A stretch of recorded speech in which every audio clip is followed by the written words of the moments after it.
Are we recruiting Marcus Dumervil, offensive tackle from St. Thomas Aquinas, that is? He's a beast. Are we?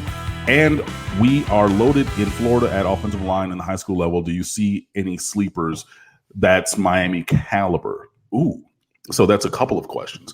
Number one, we are recruiting Marcus Dumervil. We did extend to him an official offer on August the 1st, which is the first day that you can do that for any recruiting cycle. So August 1st of entering the senior year. So he did put that on Twitter that we did extend to him an official scholarship offer, which means that he can come to the University of Miami. You know what I mean? It's not just like, oh, it's not a verbal thing. Like, hey, you know, we're going after you and see that it like this. I mean, we extended him a written official offer. So yeah, I don't think he's coming here. I don't think that at all.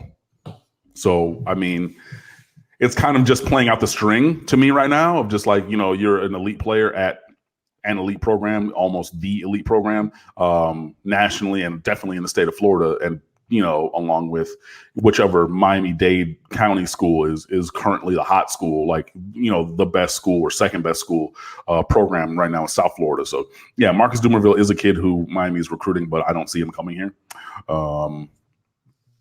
Sorry. Any sleepers? You know, I would have to really look, and it's really going to be when the games start in the high school season to really see if there's anybody who is kind of off of the radar who could be a guy to play at the University of Miami. And again, you know, even if they are around, maybe they're, you know, those 2 or 3 years down the road guys. And again, you're going to have those guys. John Feliciano, he didn't play till his second or third year. Danny Isadora coming from Cypress Bay, he didn't play till his third year. And both those guys were NFL draft picks, you know? So everybody's not going to be a day one step in starter at left tackle like Zion Nelson might be.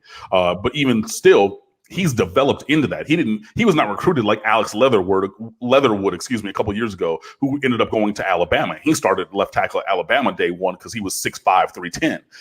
You know, those guys, you know, if those guys existed down here, everybody would know about it.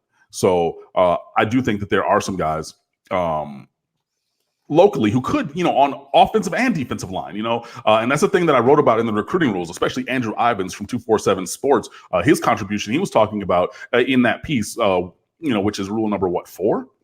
Rule number 4 on size matters. Andrew Ivins was saying, yo, you got to find these guys who are, you know, Power 5 caliber.